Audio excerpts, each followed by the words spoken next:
stay. I'm here to stay.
'tis the season to be jolly, and we were treated to some festive cheer earlier this week. Premier League, Brighton and Hove Albion were dumped out of the Carabao Cup by the Addicts, and we were rewarded with a glamour tie away at Manchester United to look forward to in the new year. Let's hope the gifts keep on coming today, and could our best present yet turn out to be new manager Dean Holden. His reign gets started in SE7 this afternoon. He would of course be hoping to unwrap a much needed 3 points for us all. Standing in his way are Peterborough United, who have blown hot and cold more than most so far this season. They currently sit 7th in the Sky Bet League One table, having won 10 but also lost 10 of their opening 21 league matches of this season. It's also worth noting that the top two, Plymouth Argyle and Ipswich Town, have scored more league goals than Peterborough so far this campaign. So it is meant to be the giving season, but we need to make sure that we keep their chances to score to a minimum.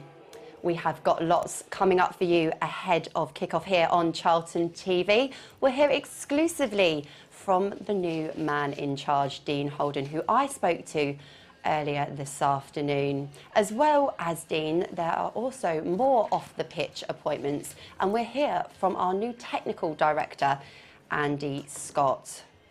We'll also hear from young goalkeeper Ashley Maynard-Brewer, who performed heroics against Brighton on Wednesday night. I spoke to him a little earlier this afternoon as well. Now, all I wanted for Christmas was a Boxing Day spent alongside Steve Brown, and my Christmas wishes have come true. We were due to be joined in the studio by Alan Kirbishley, who has unfortunately failed his fitness test. We wish him a very speedy recovery, but I've been rummaging around the Christmas tree, and my goodness, I've got a treat for you this afternoon. This man is here with us in the studio.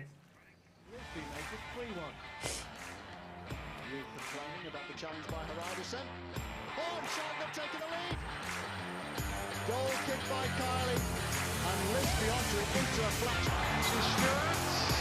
The shots are committed to get there. Lisby has got it.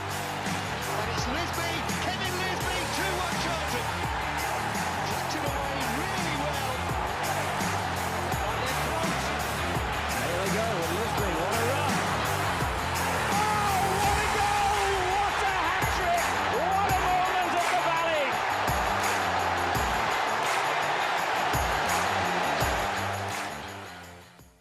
Some Christmas crackers there, that's for sure. Welcome back to Charlton TV, Kevin Lisby. Always a pleasure to be back. Yeah, just a bit shocked as I've got a late appearance today, because obviously Curbs has stepped away with a bit of an illness, but it's always good to be here back at the Valley, especially on Boxing Day. Well, it's an absolute pleasure to have you both here, and a belated Merry Christmas to you both. I hope that you both had good days. Brownie, how was your Christmas? Yeah, I didn't get what I wanted. Wanted 2 new knees, and kids failed to get those, so I ended up with a pair of golf shoes instead. Well, I hope you had a great day, and you're certainly looking the part. Is this a new Christmas attire? No, Liz said it's the smartest he's seen me, and he thinks this is definitely a Christmas top. It's not. It's not. I'm full of surprises on the fashion front. I'm just glad he's come in, because he's made me look $1 million, hasn't he? And Kevin, how was your Christmas day? You said you spent it with your family. It sounded lovely. Yeah, it's lovely. I mean, I've got a massive family, so they always come around mine, and we spend the day eating and drinking and celebrating life. So I'm really a Christmas person and really enjoyed yesterday. Kevin, you mentioned it earlier, Boxing Day. Brownie, it's my favourite day in the footballing calendar. Can you recall your last time here at the Valley on Boxing Day? No, what's happened? No, it was a memorable day. It was a win over Crystal Palace. Oh, yeah. I might have got an assist in that. I might have done. I don't know. I hated Boxing Day games. Yeah, I was on a show the other day, and I used to... So Christmas Day, you get up, if you've got young kids, which we both had during our career, you're up at 6 o'clock, they're jumping up and down on your bed, you're up, eventually you're making your way in about 9:30, aren't you? And you have an hour's training, you're back home, you have your dinner, you say hello to everybody, and you're back on the road back to a hotel. And people didn't appreciate that, and not that, you know, people are going, oh, you're playing football though. Yeah, we were, but that day in itself, Boxing Day, was a horrible fixture for me. Hated it. You know, I was over it on the Christmas Day as you would. It was always a rush, wasn't it? It was so. Oh, Kevin, please lighten this. We've got the Grinch on one side. How did you find Boxing Day games? Around Christmas. I wish I could actually lighten the mood a little bit, but I'm with Brownie a little bit. I think As you say, we've both had young kids through our career, and it's hard getting up and leaving them and not spending the full day with them. But I mean, we're at the point now where we can eat as much as we want, some of us, and drink as much as we want. So listen, I love Christmas, especially after I've retired. I've really got time now to spend time with my family and kids. So at the moment, I like it. Yeah. Well, looking for the players today, Brownie, that fantastic win midweek. Of course, it is Dean Holden's first game in charge. So mix in the festivities. It's an important afternoon ahead. Yeah, I think it's an important afternoon for both teams, actually. They're both out of form. But we've had the slight edge, I guess, in we've cheered ourselves up midweek. You know, I think it's really important that I said, you know, during the week that the win was much needed for the team, for the staff, and actually for the supporters. You know, we're on a bit of a downer, and that gave everyone a lift. I couldn't see that result coming for love nor money. So credit to the players for digging in. We've not been good at keeping clean sheets this year, and we did enormously well, actually, especially towards the end of that game when Brighton were really trying to turn the screw to find that goal to get the victory, to put them through. We did really well in some of the blocks. I thought Maynard-Brewer was exceptional, and I thought Innes actually bounced back from a really poor performance the game before, which cost us the result, bounced back with a really dominant centre-half performance. And I think that's probably given Dean Holden quite a lot to think about in terms of our style of play. Because we make a lot of mistakes trying to play a certain style. And we need to eradicate that. If we can eradicate them, they've shown on Wednesday night they can defend a penalty box, which, you know, I would have questioned before now. Yeah, it was a performance full of character, and one player that we picked up on off air as well was Sam Lavelle. Absolutely delighted to see him step up and score that penalty, because it's been a really tough 2022 for him, and it seems like he's ending it on a high. Yeah, I mean, I was on air for another company on Wednesday, and when he stepped up, I said of all the players you don't want to miss, this was a guy you didn't want to miss, and he didn't, thankfully. Struck it well. And it zipped past the keeper for the win, and I was really pleased for him as an individual. I think some of the criticism you get is unfair. Some you expect. When you're out of form, you expect it, but sometimes it goes over the top, and I think some of the criticism of Sam has been over the top, and he's had to deal with that. You know in yourself when you're out of form and when you're in form. It's hard enough when you're out of form just dealing with it on your own, and when you've got social media now and people piling on the pressure. Really pleased for him as an individual that found the back of the net, and he was a big smile on his face. It was a wonderful night, and to see the Valley absolutely rocking. And Kevin, I know the football club has a strong place in your heart. How have you been observing the season from slightly afar? Yeah, I mean, Charlton's the first result I always look for in terms of on a Saturday or Tuesday when League One's playing, League Two, and the Premiership. Charlton's the first club I always look to, and at the moment, leading up to this period, it's not been the best. Sometimes I'm dreading looking now the way the form's gone and the results have gone. But as Brownie said, listen, confidence is everything in football. It doesn't matter how good you are. The only thing that matters is that you're confident in what you do and how you play and the style of play you're playing. And I think that result can make a massive difference to this team. I know a new manager comes in and everyone lifts their energy straight away, but you're sort of hoping that they maintain that now. They need to maintain it where they are in the league. They need to maintain it. It can't be a blip. It can't just be 2 to 3 games. There has to be a consistent play. And as I said, that result could give those boys the confidence to now have a springboard and hopefully climb up the table. Well, a new manager has been appointed, Brownie. I want to get your thoughts on manager Dean Holden. But before, let's have a little watch of this. Steve Brown's analysis is absolutely top notch. Yeah. I watched it on Saturday and I'm watching it. I mean, the whole show's brilliant. Like you can see, obviously Scott with his guy, and you can. Are you filming it? Yeah. We're rolling. It is really good. Play this to them. It is really well put together, isn't it? Yeah. Obviously, Curbs has got an affiliation, but Steve Brown's, his analysis is proper. Like you're watching. How much did you pay for that? You're all over that, aren't you? If you're English, you're like, oh, that's a bit embarrassing. Yeah. No, look, it's lovely. You know what it's like in this industry, and you know what it's like.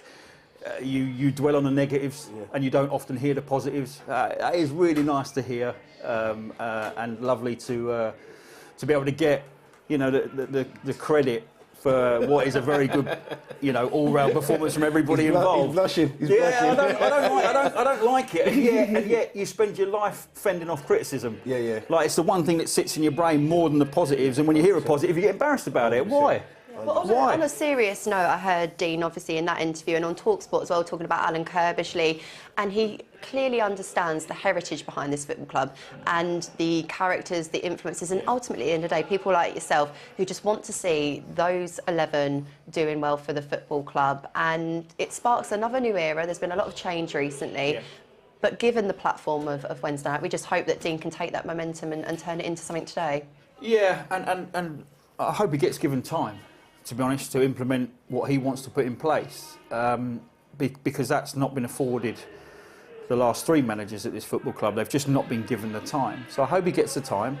I think that there needs to be a serious look in January about balance of the squad and who they need to sort of manoeuvre out to manoeuvre more players in and get the balance of the squad better. I think we've got to somehow stop our players getting injured so much. It affects the whole thing. If you look at Brighton the other night, you know, they still should have won the game in my opinion. I'm glad they didn't, and I'm glad we did. But they were missing 3 vital players. McAllister, Trossard came off the bench, and Welbeck. Crikey. He said no as well to you. Welbeck. And when you take those 3 out, you know, that's why they're a bit shy in front of goal. And it's the same here. We miss 3 or 4 players, it seems, every week.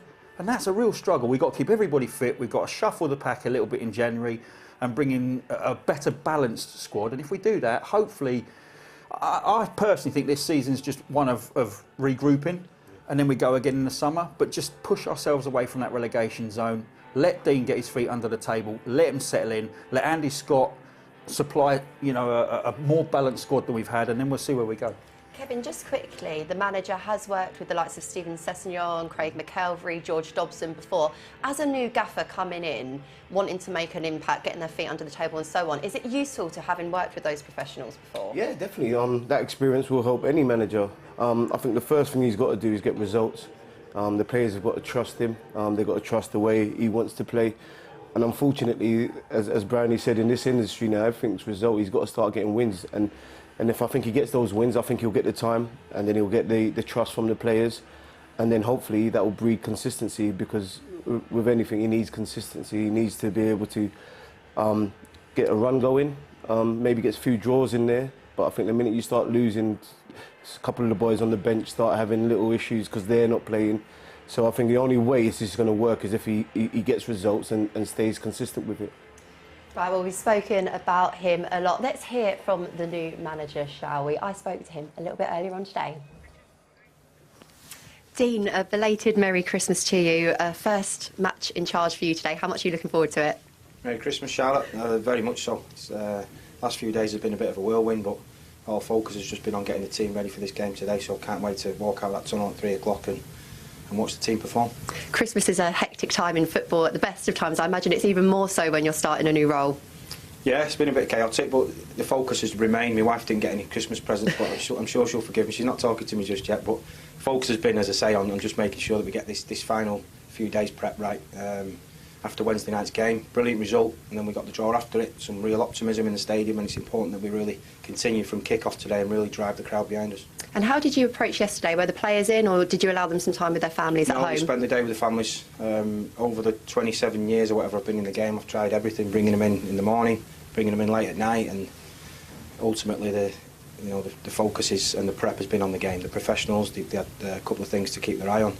Not too much roast potatoes, and obviously no alcohol, but it's important that they're adults and they're committed to this performance today. You were here on Wednesday night for the Carabao Cup game against Brighton. What did you learn about your team that night? I learned that there was a real concentration and a real togetherness and work ethic, which, you know, a couple of times this season has probably been questioned, but not too many. So that's a real good thing to know, that psychologically that the boys are together. Obviously the energy within the stadium, you know, to witness it firsthand. I've been here for a previous game and it wasn't like that, obviously. So, you know, to see that, you know, you look around and you feel more than anything what this place can be when it's really rocking. So it's up to us to make sure the supporters come down here today. Boxing Day is always a brilliant day in the calendar, so I'm sure there'll be loads of excited youngsters coming along maybe for the first time with the new scarves and the kit, and as I say, it's important that we really connect with our supporters. Yeah, it's the best day of the football calendar, I think. And you've made 2 changes to the starting 11 today. Can you talk us through them? Yeah, so Sean Clare comes back in. He obviously was suspended the other night, and up front I'm going to go with Daniel Carnegie down the middle. I've talked a lot this week about getting in behind the opposition and having some energy and some real running power into the team. So Miles and Dan up front, we're looking forward to see how they combine. And finally, what kind of test can we expect from Peterborough today? A tough one. They've won 10, lost 10 and only drew 1, so you know they're a really tough team to play against. I know Grant really well, fantastic young manager himself, and they're a team with Clark Harris up front who've got obvious threats. We need to make sure we keep an eye on him, make sure we engage him in the box early, keep him out of the box as much as we can, and they've got some real creativity in and around him, so stopping it at source today is going to be the key thing, and making sure that, as I say, when we've got the ball, that we really take the game to them. Well, Dean, best of luck and enjoy. And Charlotte. So here we have it, manager Dean Holden's first starting 11 as Charlton Athletic manager. 2 changes made. Brownie, what are your initial thoughts on this lineup? Well, the initial one is that I'm glad Maynard-Brewer's kept his place. He deserves it. The back 3 played it ever so well the other night. The interesting thing, I've already sort of breached it a little bit, was the style of play. You know, are we going to continue playing out from the back, or are we going to go forward a little bit quicker? I like the fact Kanu's in. I like the fact we've got a little bit of pace to stretch opposition back lines, which we've really struggled to do. You have to, in my opinion, you have to have that threat.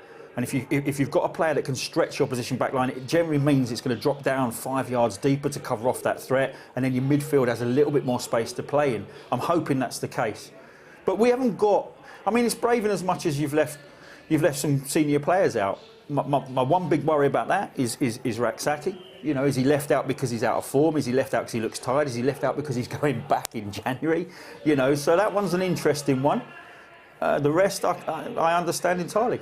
Kevin, you have scored plenty of goals in a Charlton Athletic shirt. Looking at our front 2, both very young players, both have come through the ranks here, and there always seems to be with a Charlton Athletic Academy product, confidence, fearlessness. Yeah. Really hope these 2 young men do well today. Have you seen Kanu, or obviously I know you've seen Liban a couple of times, but what do you make of them as strikers? Listen, as Brownie said, the last thing you want is pace up front. And obviously Liban, I've worked with Liban, doing a lot of finishing with him, and technically he holds the ball up really well. He's a big boy, but on the floor he can control the game, which is really good. And then obviously you've got Kanu with a little bit of pace, and all you want him to do is just stretch the team. All you want him to do is stretch, and then I think that allows midfielders to find gaps. I think the last thing you want, as a striker, you don't want them both coming to feet. You want one of them going long, one coming to short, and then hopefully when their chance comes, they can grab a goal. But I think it's more important that they stretch the team. I always feel that when Scott Fraser's having a good game, Brownie, Charlton are having a good game, and when you see Payne and Fraser positioned behind a more inexperienced front 2, they're going to be essential today, aren't they? Yeah, and he's been playing alongside Dobson, and from that graphic there, it looks like he's going to be slightly advanced with Payne. You know, if that's the case, that means we're being adventurous and on the front foot, trying to score goals, which is good to see. I always think Fraser needs to be higher up the pitch to create. The one thing that's gone out of his game, if you look at the first half of the season, or the first half of the half, he was scoring goals and assisting. That's gone out of his game because we've asked him to play a different way. He's dropped down in front of the back four, and he's not been so effective going forward. Payne and him, if we get them in possession high up the pitch, should be able to create. Obviously the width comes from the wing backs, but they should now have a ball into feet and a ball over the top. So we'll see. We'll see. I mean, that's all dictated to by us having possession of the ball. So we'll see. All about that front foot philosophy that the new manager has been wanting to impress. Let's have a little look at the league table now, and we're going to start with the bottom half, as that is where we find ourselves. We remain in 18th following last weekend's defeat at home to Bristol Rovers. Only 4 clubs moved positions in the bottom half last weekend. In the relegation zone, MK Dons rose a place to 22nd by winning away at out-of-form Portsmouth. MK are now only 3 points from safety, and Oxford United, who we travel to next, leapfrogged Fleetwood Town into 16th. By earning a goalless draw away at Sheffield Wednesday. We remain 4 points above the relegation zone, but are now 10 off of the final playoff spot. Looking at the top half of the table now, and Bristol Rovers rose 3 places from 12th to 9th by winning here at the Valley last Saturday. Plymouth Argyle regained top spot by beating Morecambe 2-1 at Home Park, while second place Ipswich lost 1-0 at Wycombe Wanderers, who are now 8th. That was Ipswich's first defeat in 8 league games. Derby County regained their spot in the top 6 by thrashing Forest Green Rovers at Pride Park. David McGoldrick claimed a hat-trick in that match, but sadly for him, a hat-trick in the World Cup final means that his hasn't been spoken to or about that much. And chaps, we spoke about Peterborough last weekend, 10 wins and 10 losses. They've clearly got firepower to win games, but Kevin, it's also seemingly that they can be beaten as well. Well, I mean, it shows in their results that they can be beaten. I think we're going to have to be on the front foot, as we spoke about. I think we're going to have to try and implement our play on them. I think they're the sort of team where if you allow them to dictate games, they can obviously score goals.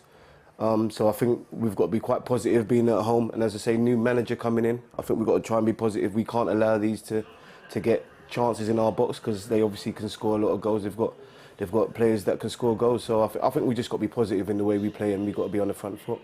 Brownie, Grant McCann was here for that game against Bristol Rovers. Yeah. What do you think he took away from watching us then? I think he'll want to put the back line under pressure, but it's a very different, there'll be a different mentality in the back line that he saw, and he'll appreciate that. I mean, they're in a real dodgy boat themselves. I mean, they're making changes every week. They're changing formations every week. He's lost a little bit, and he's trying to find a solution to get them back on track. So it's not essentially all about us. We've been pretty good at home up until recently. We've got to go into this with a bit of positivity. They're trying to find form. They're the ones falling down the league table. Their form's deserted them. But what they do possess is a front player that scores goals. And he needs his team, and by the sheer fact he's changing formation, changing players every week, he needs a team to settle and find a result somewhere, and quick. And I hope that we can take advantage of the fact that they're all at sea at the moment. And if we can, that should see us, actually, what Kev's just said, finding a road to recovery, because we're not in great form ourselves. I mean, it was brilliant Wednesday night, but league form, we need to find a way to win this game. Yeah, it's quite extraordinary, really, isn't it? 10 wins, 10 losses and just the one draw. There is plenty of action going on elsewhere in League One, so let's take a little look at what is ahead. So second place Ipswich Town welcome Oxford United to Portman Road. Let's hope that they give Oxford the runaround before we play them on Thursday. Leaders Plymouth make one of their shorter journeys of the season as they head to Cheltenham Town. Exeter and Portsmouth are winless in 4 and 6 league games respectively, and they face off at St James's Park. Elsewhere, there is a big game at the bottom as MK Dons welcome Forest Green Rovers to Stadium MK. And gents, are there any games standing out for you amongst that Boxing Day schedule? So you've thrown in Boxing Day schedule, which has killed me a bit, because it's the one at the bottom. Yeah, it's the one at the bottom that sticks out like a sore thumb. Yeah, it does, doesn't it? Yeah, always different. Yeah, always going against the grain. Look, the Bolton Wanderers Derby game are two teams I expect to be in the playoffs. Derby are on an incredible run. They've changed managers. They've found a way to win games, and I think they're going to. They might even push a top 2. By the time we get to the end of the season. That's how much their season's turned around. And Bolton were my dark horses at the start, and actually I thought they would be doing slightly better than they are. But that's a game I'd love to. I wouldn't pay to watch it. Who am I trying to kid, Liz? I wouldn't pay to watch it. But that's a game I wouldn't mind watching. Yeah, but sadly it's tomorrow. I mean, look, Ipswich Oxford is actually a pretty good game as well. In terms of Oxford have now found a bit of form. They're climbing up the table after a dodgy start, and Ipswich are bouncing back from a 1-0 defeat at Wycombe. So I think that's a good game. Yeah, you've got to feel for Plymouth Argyle fans, Kevin. I think it's their 5th or 6th Boxing Day on the road, but it would have been psychologically fantastic for them to pick up a first win, and they'll be looking to make the most of this busy period in the fixture schedule. Yeah, I think once you sign for Plymouth, I think you know what you signed up for. Every game's going to be difficult, and every game's a 3-hour, 4-hour journey. So it's just remarkable how well I've watched them play a couple of times, and I know they've sort of slipped off, but that win would have been massive for them. And look, they're doing well. I think it's all about us now. We look at all those results there, and the only thing that matters is that we sort of get a consistency going on. And if you look at those, Ipswich have lost the game now. They've not lost. So in this division, any team could beat any team. So I think we just got to get on a run, and we've got to get behind the manager, and hopefully we can start climbing up that table, because it doesn't look really good at the moment. No, a little run can become a leap up the division. Yes, 10 points. Right, well, let's take a little pause from this afternoon's game, as always, to bring you some club updates. As always, we'll start with ticketing news, and fans are reminded that half-season tickets are on sale, and they become active from today. Prices start at £160 for adult, and you can get yours now by heading to booking.cafc.co.uk. If you purchase one after today, then you'll gain access to our final 11 regular home league games of this season, with that £160 breaking down to just £14.55 per match. Sticking with ticketing and matchday prices for league games at the Valley, they will now remain at the reduced rate for the remainder of the season. The new prices, which came about through consultation with fan advisors Lucy Bishop and Lewis Catt, saw adult Zone 1 and Zone 2 prices recently reduced by £4 per ticket, while Zone 3 prices now start at £23. You can purchase tickets for all our league games up until the end of January by heading to booking.cafc.co.uk. Supporters in the UK and everyone globally are reminded that they can watch every league game live on Charlton TV from today up until and including our fixture on New Year's Day, thanks to our World Cup pass. UEFA's Article 48, which prevents clubs from live streaming Saturday matches in the UK, was dropped for the FIFA World Cup. It will remain dropped until the new year, which means that Addict's next 3 league games will be available to watch in the UK and anywhere else in the world. Fans globally, including those in the UK, can purchase a Charlton TV World Cup pass, which is now priced at £30. The price of the pass will decrease by £10 after each of the fixtures it covers is played. If you purchased a World Cup pass before our trip to Morecambe, then please be aware that you will be issued with a voucher to watch the rearranged fixture. So head to cafc.co.uk to get your World Cup pass now.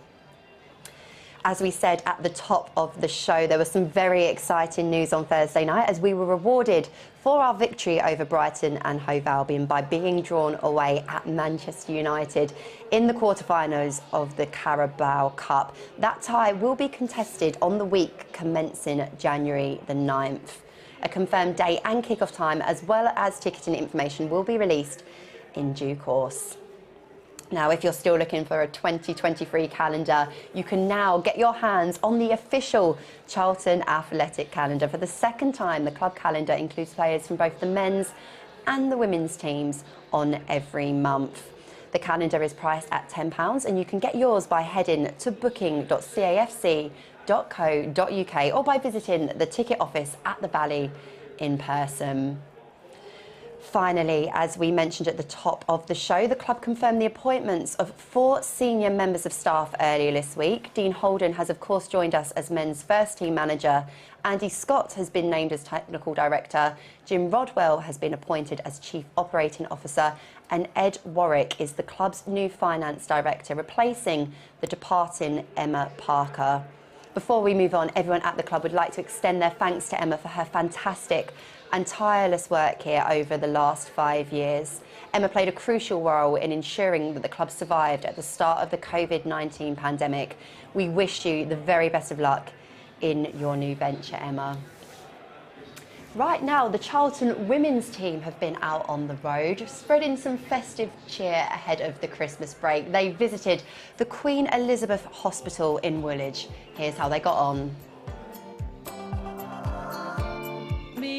A couple of the other girls and some of the members of staff as well have been down today just to visit some of the patients here and some of the young children that are currently ill, just to obviously spread a bit of Christmas cheer, hand a few presents out, which is always good, and a few chocolates for some people as well. It's so important to come down and show what reality's like, and for these players I think it's a privilege and an honour to come down and represent Charlton, and I think these events are not even really events, they are part and parcel of what we do, and we should be out in the community, and these people that are obviously in the hospital have different challenges that they're facing day to day, and I just think it's nice for us to come out and represent and show a little bit of Christmas spirit. Engaging with the community is massive.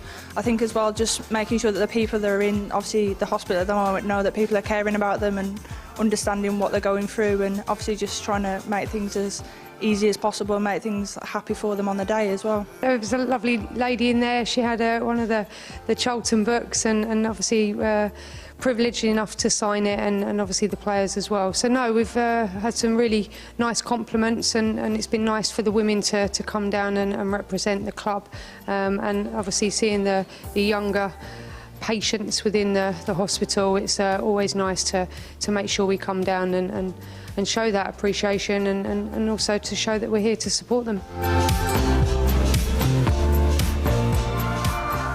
Very humbling to watch that, and fantastic to see the girls back out in the community. We saw them recently at the Greenwich Food Bank as well. A real shame that the boys had to rearrange their trip due to a contagious illness amongst the camp, but something for them to do in the new year, no doubt.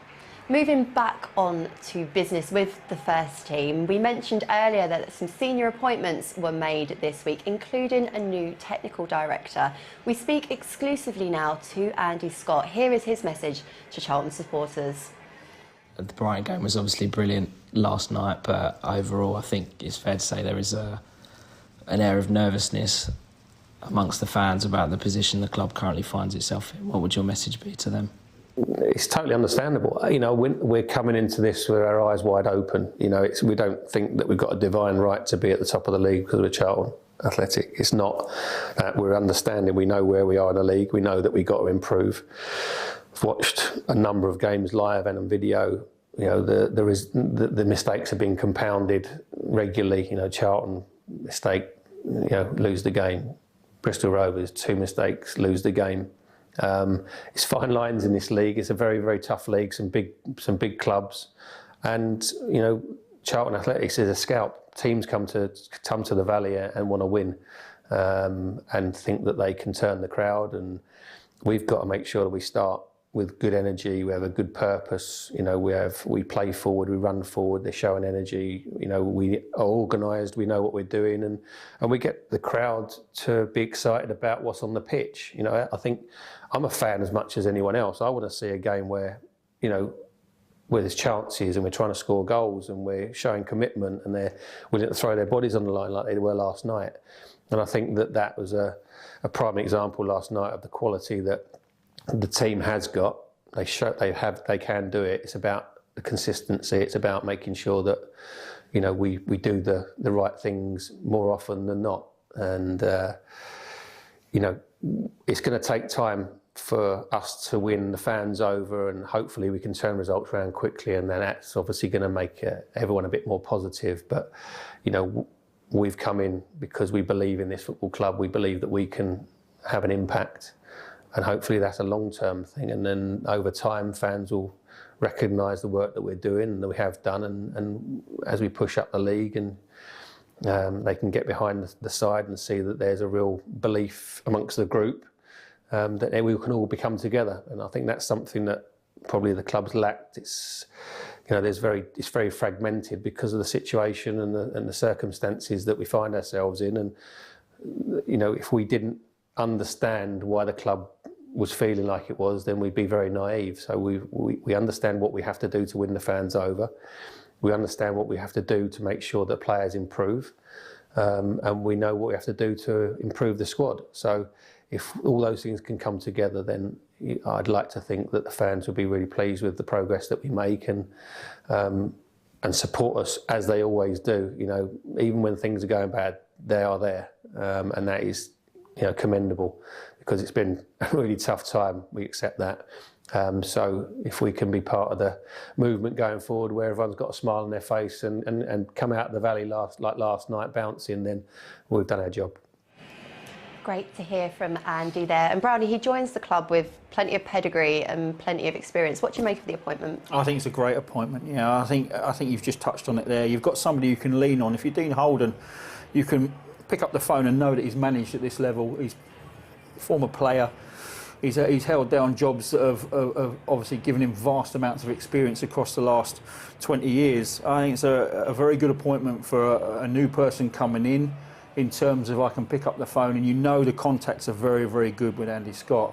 I'm hearing one or two things where it's only a 6-week deal, which is surprising. I'm not quite sure that is. But at least he's here for the January transfer window, and like I said, we'll see a lot more once we hit January the 1st, and what their thinking is in terms of players going out and players coming in. But yeah, I think it's a really good appointment. You mentioned the January transfer window there, and I know it's going to be a subject and a topic that Charlton fans will want to hear more about. We asked Andy, here's what he had to say. Well, I think it's a natural process. There's obviously players that aren't involved or aren't going to be happy if they're not involved.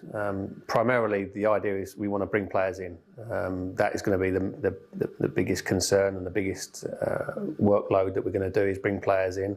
Once we've done that and we've brought in the right players, then we can assess the squad properly.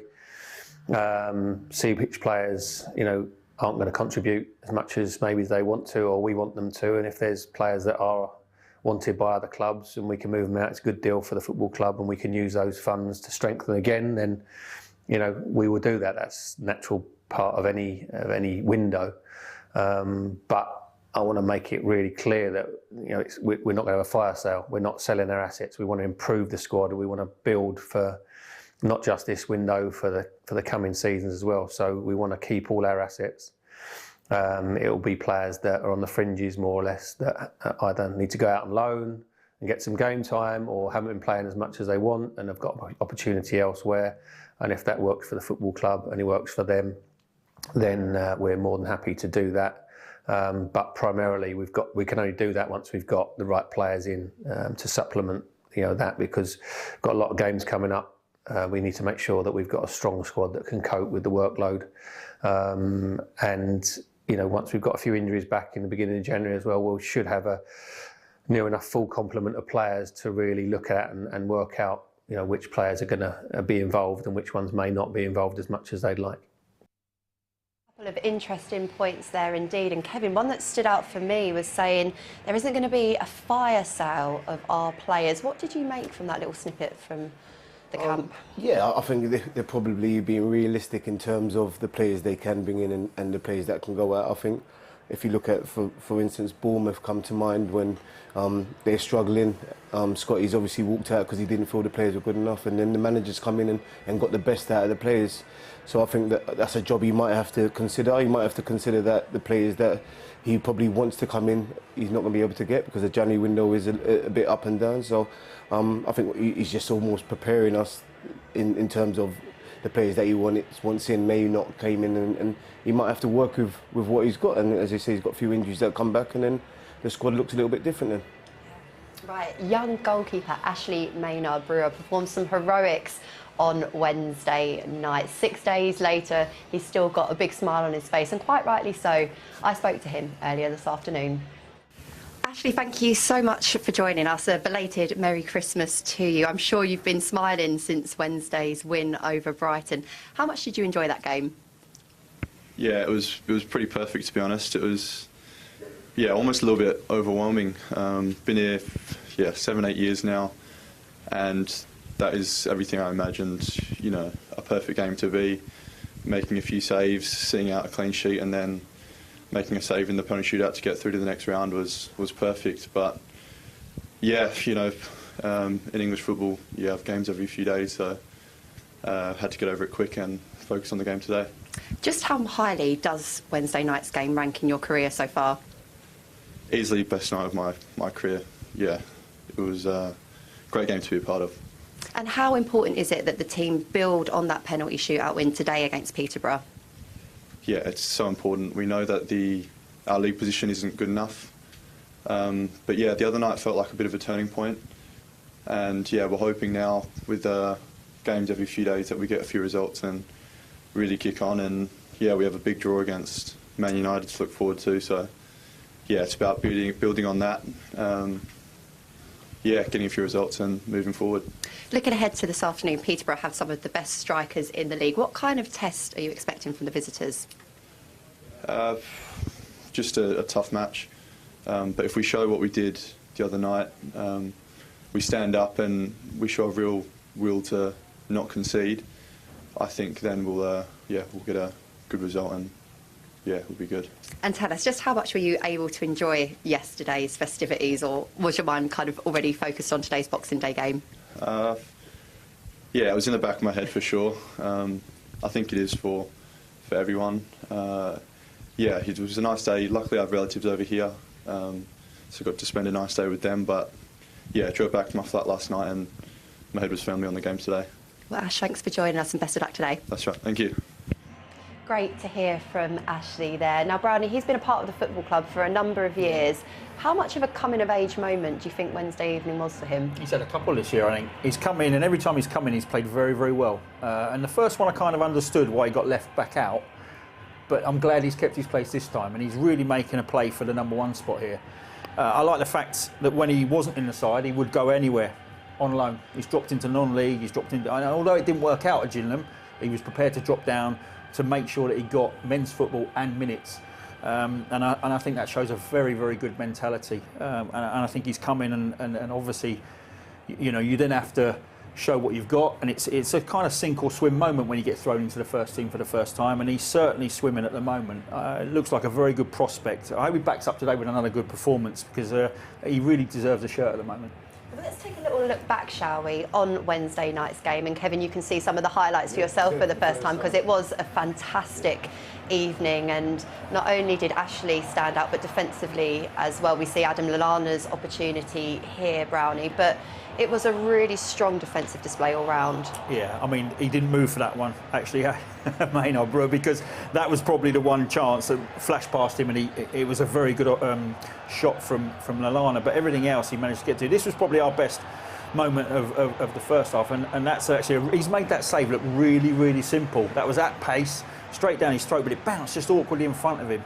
Still made that look really simple. But that was the pattern of the game. If you look at the players and how they're set up, that was us. But that still needs organisation, communication, people coming out at the right times. But again, that bounce in front just makes it an awkward save. He made 2 or 3 of them on the night. Well, Kevin, we see one save there, and this follow-up from where I was pitch side, a sublime reactive save. And for a young goalkeeper, he shows such composure in big moments. Yeah, I mean, it looks easy. They look easy, but it's not. He obviously has to concentrate. There's a lot of bodies in front of him. And it's a good touch. He goes over the bar, and it's a great touch for a young keeper as well. And Brownie, from the new manager's point of view, this is a benchmark, isn't it? This has to be used as a bit of a platform, and it should instil some confidence in players that maybe have had a hard few weeks of late.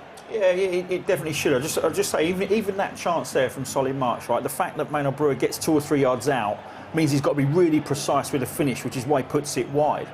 And again, I think this one is that one there is the most awkward one, because that's a decent shot from Trossard. But yeah, look, the bottom line is you're going to raise your game against a Premier League side. The fear for me was on Wednesday night. The atmosphere was absolutely electric. Now I hope we get something similar in terms of crowd size and atmosphere, because it does make a massive difference. We've already spoke about Sam. Wonderful strike considering the pressure he's probably been under, or has felt that he's been under. Really pleased for him as an individual, yeah, but I just hope we get the atmosphere, because I think, for me as well, style of play. Stop putting ourselves under pressure with a style of play that we're not comfortable with. Look, it was a big moment, and I could watch it back so many times. Onto the field of play. Kevin, what will be going through those players' minds? They've had that euphoric moment, they're back into the league. Yeah, I think you want to bring that performance into this game, but you've got to understand this is a completely different game. This is the bread and butter now. These are the games, as Brownie said, when the fans are going to be quiet. There's moments where the fans are going to be quiet, and then you've got to sort of involve the crowd in the game. So I think they've got to give the crowd something to cheer for today. It'll be a little bit different, where the other day they were just cheering for the team. I think that work rate, there's a few incidences there where I saw players trying to close the ball down and getting in front of the ball. I think they've got to do that today as well. He wants to get in behind, he wants to play front foot football. Let's have a little look at the starting 11 once more. Remind ourselves, of course, that there have been 2 changes from the team that beat Brighton. Final thoughts, Brownie, before we hand over to the commentary team. Yeah, listen, in terms of how we defended the other night, you know, I think we're naturally going to see that again. You know, we've got defenders in there that want to do that.